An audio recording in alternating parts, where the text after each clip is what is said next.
Recovering Queen, the Queen fan podcast where we talk about and play the songs we love. With Jay, Matt, and Ian.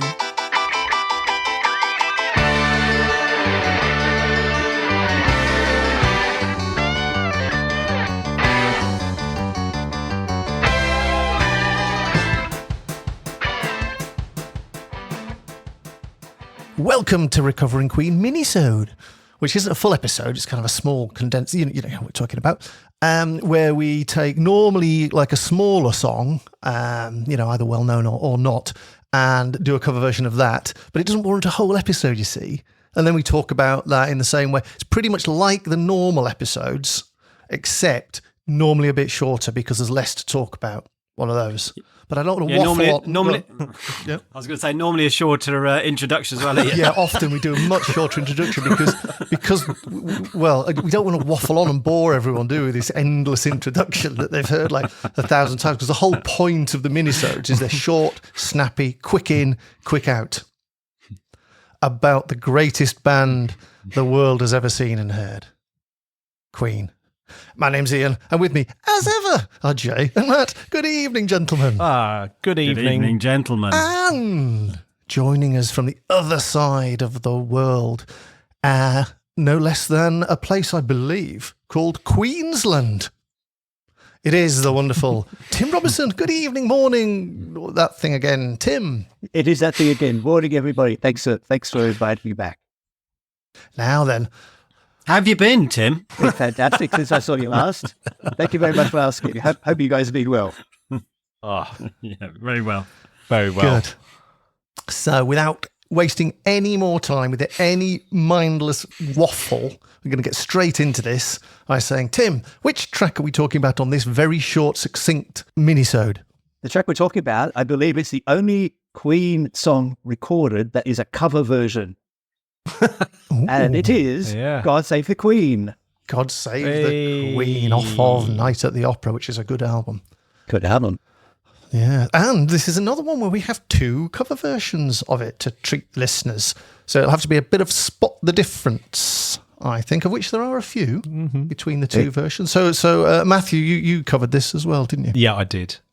Yes, as well as Tim. What did you learn about the methods of madness of God Save the King now, I guess, isn't it? Well, that's the thing, isn't it? It never will be, will it? It'll always be God Save the Queen. Yeah. Surely, unless they change their name. But then there's always a band called King, isn't there? Yeah. There is already, yeah. But go on, man. No, I was just about to say, obviously I didn't learn anything compositional-wise, but because I actually did probably a cover that's nearer to a sort of traditional version of it. I literally got some sheet music and covered that rather than covered the Brian May version. But I did learn that Brian has obviously spent a lot of time doing his own kind of arrangement to it to make it slightly sadder, to give it a kind of sort of more of a kind of, I don't know what edge would you call it? It is a sort of melancholy. There's a certain melancholia to it. Ennui about it. Yeah. And so I learnt that, and of course I quite like Roger's timpani playing in it as well. And I've kept the timpani in, so that's something I sort of stuck back in, and Roger style drum rolls. I've stuck them in as well.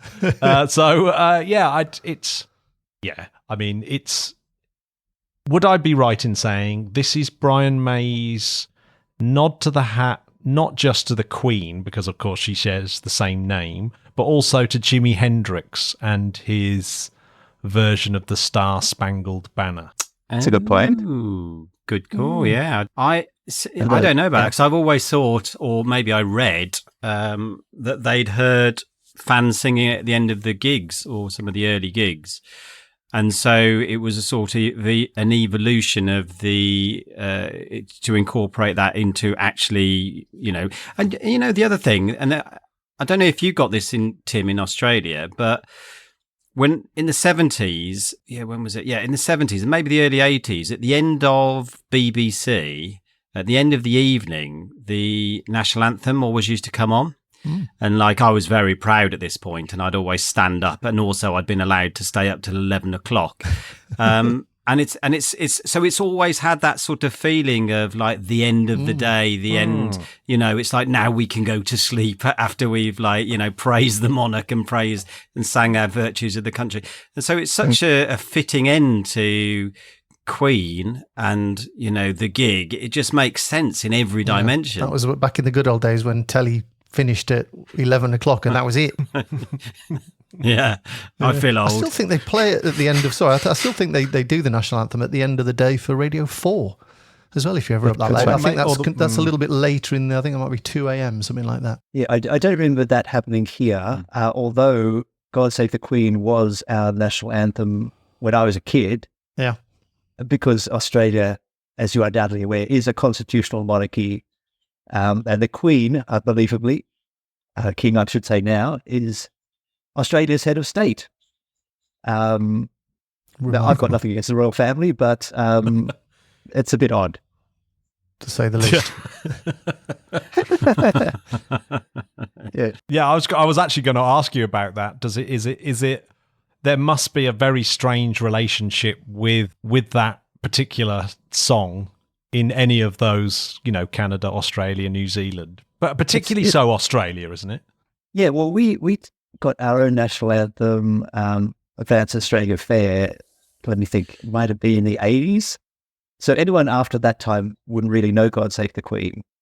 And we've got a lot of migrants from like Southeast Asia and other places, and so they wouldn't relate to God Save the Queen. But it's really interesting how it came to be on the Queen album, I think, because I was thinking when I started doing it, I was thinking, well, what if Edward VIII hadn't abdicated and there was a male heir? Would they still have recorded God Save the Queen? Because I think they still would have called themselves Queen. And so it might never have happened if he didn't abdicate. And he just a side note, he might have known something about Nazi guitars. I don't know, just putting it out there. Excellent.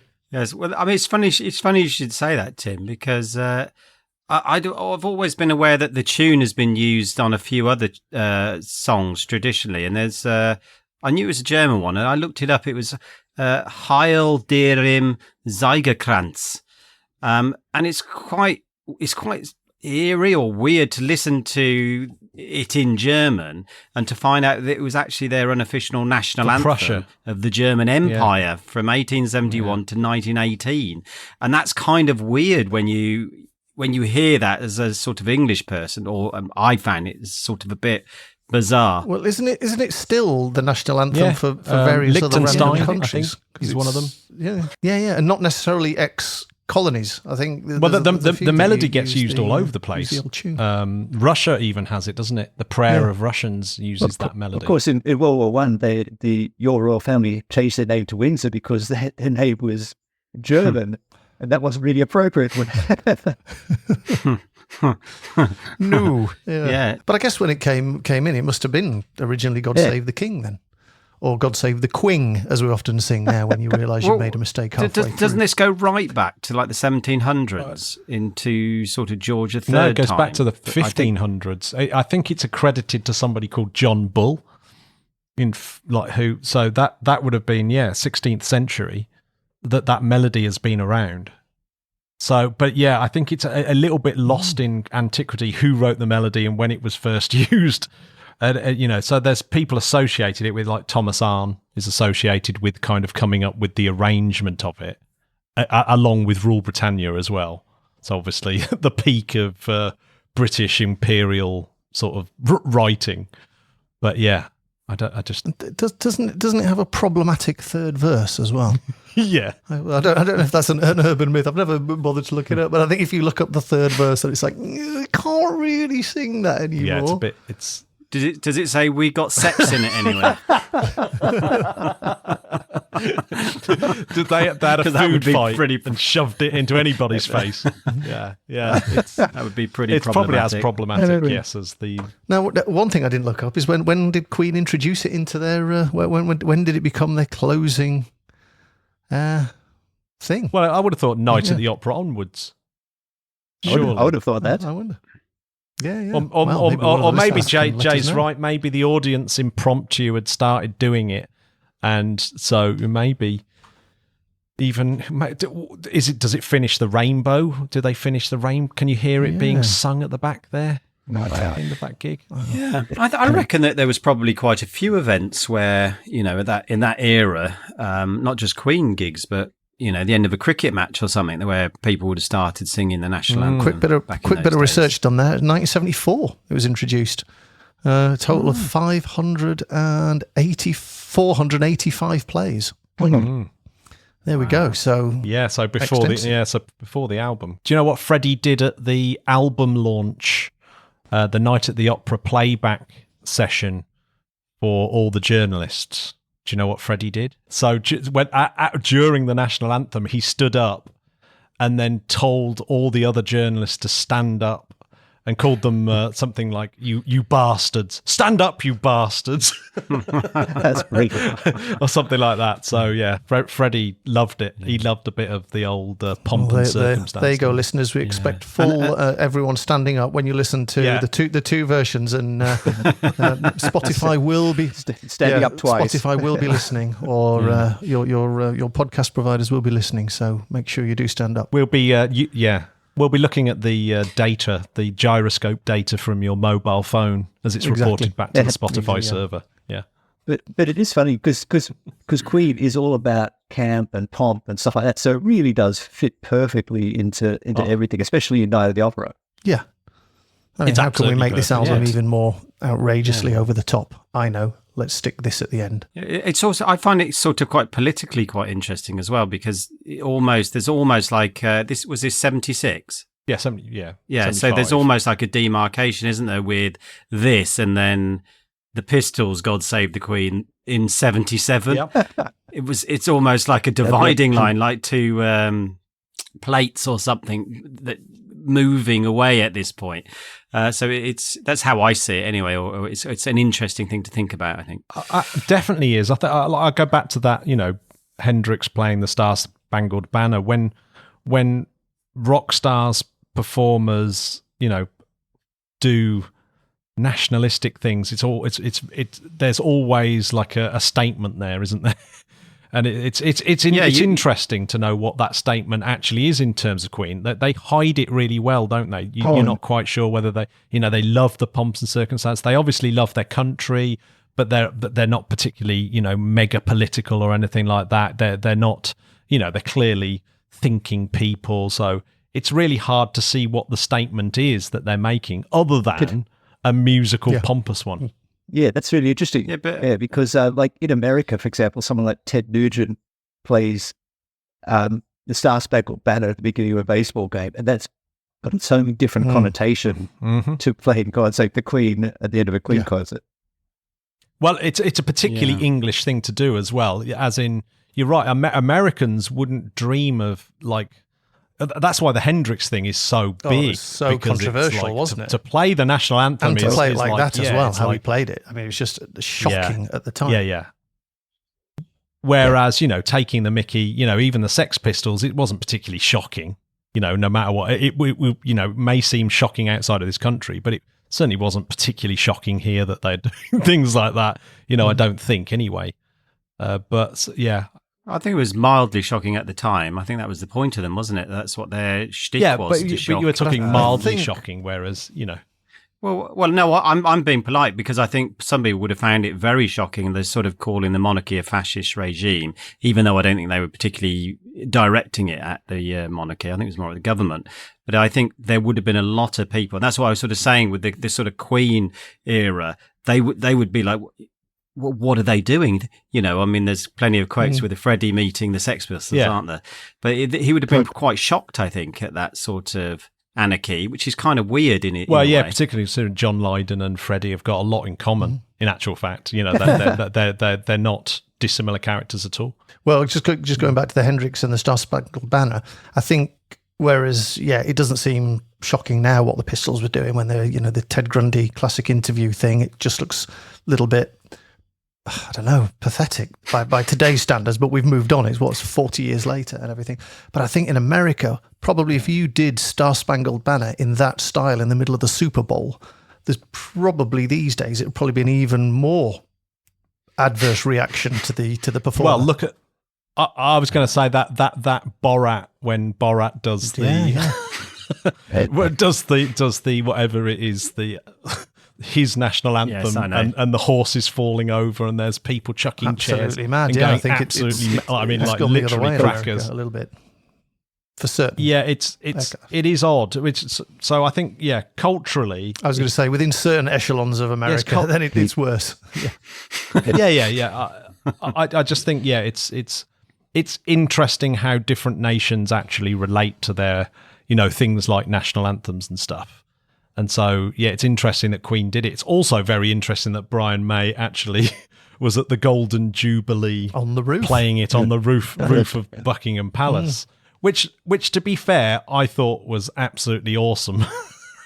It was like one of those moments you go, oh my God, yeah, that is actually really, really cool. Oh my it's a sort of God. global stage for a bit of Queen music, and to get, Brian May out there. And it's Can like, you imagine the pressure?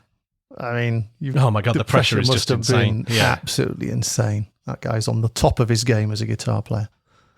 Did you hear there was an interview where he was talking about that, and he couldn't hear a feed for the orchestra, and they said, "Oh, you're just going to have to mime it." He said, "I'm not going to mime it. You're just going to have to work it out." Wow. And so they eventually worked it out, and so he could actually play it live and hear. It's the production manager's nightmare. Unbelievable. Yeah. What? Yeah, but he does a great job actually in terms of the orchestration in what he's doing on the track, doesn't he, Brian? And I noticed on your version, Tim, it's like you put in like a lot more. Don't know how to describe it, but Power chords. It felt like there was yes, there were a lot of notes going into those bits. I don't know. It made it feel more, in some ways, more orchestral. In some ways, I don't know, or melodically orchestral. Yeah. Well, I had some sheet music from years ago, and so I basically just followed the sheet music, and I added some power chords and a bit of high guitar. So I did it in my mind as a combination of the traditional version that he did and the live at Buckingham Palace version. So a bit of guitar at the end, and in my mind, it's if he was doing it today, there's no way he would have done it without power chords. Yeah, he would have, because he's the rock guy. Yeah. So I think he would have done a more rocked version had he done it sort of 80s, 90s and onwards than in the 70s. Yeah, I don't think he would have sat down and worked out, because it's not just a case of coming up with harmonies that for each note. The harmonies have got to somehow like take you on a journey to each note. So if you can go down kind of harmonic dead ends where you've gone, I've used a C major here and an F7 there, and then you can't get to the next note because it doesn't sound right. So you have to go back and re-harmonize the ones that you've done before. So it's tricky to do that kind of harmonization. That's what I didn't even attempt it, because it's way beyond what I do. I mean, that's very much in Sam Swallow's kind of area of expertise. But Brian's done a really good job. I think his version definitely, he's done his own harmonization of it, and he's obviously spent some time and been really studious with He's it. done his ending as well, which is a really interesting kind of cadence to the version that on Brian's version. And I just don't he sort of gave up on that studious kind of way of making music. Really, at the end of the 70s, he stopped doing that sort of thing. There isn't a Queen moment where you can sit down and go, yes, he really sat down and scored out and was really studious with the way that he was writing his guitar orchestrations. From the 80s onwards, he's kind of really just doing it in the studio, and as far as I can tell, it's nowhere near the effort that he has put in for something like this. So even on something like this, he's putting a great deal of effort in. Yeah. And it's funny, I was just thinking about, like, I always think, whenever I hear orchestration, I think, why didn't you use real instruments, especially with the sort of Mike Moran substituted keyboard type sound. But actually, for something like this, I don't think it would have worked as well. No. If it had been sort of orchestral. But it is a real instrument. instrument. It just isn't seems He's to playing it on a real instrument. Yeah, as in like trumpets and well, maybe there was timpani in there. I don't know, but he's arranging it all on his guitar, is what I'm saying. But I think that really works really well for this album. I don't think it would have worked the other way around, and that's something that I wouldn't normally say. Well, I think what Sam mentioned, and I totally agree with this, is if you play each note individually, you've got like a melody line that you're playing individually, and you hear it as a melody line, and you put all that feeling and all that nuance into that melody line so it flows. And you do that, and you stack it up for each melody line on the guitar to make that harmony. And that's why it works brilliantly well. In other words, it is kind of written for single line instrumentation. Whereas when you do it on a keyboard, you're playing all 7 notes at a time. And therefore, they aren't melody lines. They're just blocks of chord. They're pads, yeah. And it's the same when you're playing it on a guitar harmonizer. They are just blocks of harmony rather than distinct melody lines interweaving with each other to become harmonies. That's absolutely true. And it was really interesting when I was doing it. I really appreciated more than ever Brian's skill, because playing all those notes, when I was doing, I had the bass track that I programmed in, just because I had to make sure that the sheet music was right, and it wasn't, I might add. And then, playing along with that, I thought, oh my God, I could actually see on screen if I'm out. Yeah. He was doing that by ear. Yeah. Without that. Yeah. And it's just incredible how accurate it is, because I would do it one line at a time, and then I play it along with the bass track, and I thought, oh, I did that really well. And then I do the other side. So I did 2 notes for each note, like one in each ear, basically. And then I played that against the bass track, and I thought, that's really good. Then I played the 2 ones I recorded together. I thought, oh my God, that's terrible. It's like a machine gun almost. So I had to do a lot of tidying up. And so to think that Brian was doing that just with his natural timing is just absolutely incredible. Yeah, on tape, on expensive tape machines where it's actually quite hard to do. And it's a different level. And we've talked about this before, that Freddie and Brian, their rhythmic timing and their like precision is just absolutely Did astounding. Brian do the orchestration at the start of Bohemian Rhapsody, the movie? Where they do 20th Century Fox? That's 100% Brian. I'm sure. I haven't read that, but it's 100%. Yeah. I was... That was one of the best bits of the movie. But is it? Yeah, I can't remember whether that felt like another sort of harmonizer That's what I'm moment. trying to remember. I don't remember feeling, oh no, he's used that horrible harmonizer again. I remember feeling, oh, that's Brian doing maybe that. What a cool thing. That's what I thought. Yeah. Yeah. So is that the well? Obviously, the latest example it is, but is that the final example between here and then of that proper? Well, harmony? no, I think the one that's really brilliant is the marriage of Ming and Dale. Oh yeah, of course. That is a brilliantly worked out piece as well. Very similar to along the lines of this, where he's studiously done the. Yeah, but it goes all discordant in the series of years, which is brilliant. Absolutely brilliant. Yeah, it's superb. I wish that was a kind of separate full length track. In my mind, I feel as though I've heard it, but maybe not. Well, it's Mendelssohn's Wedding March, isn't it? Yeah, but I know I mean the Brian version of it, because it's cut up in the movie, isn't it? And it's cut up on the soundtrack. Okay. There must be a completed version of it where there's no movie stuff going on.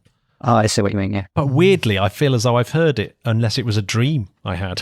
It's a difficult one to score. Yeah, a little bit. Isn't it? What do you... Are we scoring minisodes? Well, we do, but they're always kind of a little bit meaningless, isn't it? Yeah, it's a little bit meaningless, because we scored Procession, didn't we? We scored Procession, yeah, which is again. I think I tried to refuse. Yeah. Did you? Yes. Yeah. Well, we can always go back and listen, Jay. We've taped the conversation. I don't know if you've given us permission, but So permission maybe we don't score it then, because it's just kind of weird, isn't it? Yeah, it is a bit weird. That'll keep it. Anyway, it's just excellent what Brian's 7. done. I think that's where I'd be going as well. Yeah, I'm gonna give it a 7 as well. Then. I'll give it a 7. It's 7. Yeah. It's a 7. Tim? Yeah, I would agree. Yes, that's where I would go. Yeah. Oh, good. There we go. Well done, Jay. You got some even if by stealth. It was like an involuntary action. Yeah. Once I said it, I knew you wouldn't be able to resist putting a score in. Yeah. So there we go. A lovely, nice, succinct little mini-sode for everyone, with the minimum of diversion, tangential conversations, or messing about, or meaningless waffle, needless banter, everything. So all we have to do now is introduce 2 versions of But Not Before. We say once again, thank you, Tim, so much for coming on the mini-sode of Recovering Queen. What a joy. It's been great. Thank you very much. What a time to be alive, chatting to someone at literally the other side of the world. Unbelievable technology, eh? So here they are. Cheers, Tim. The 2 versions of God Save the Queen.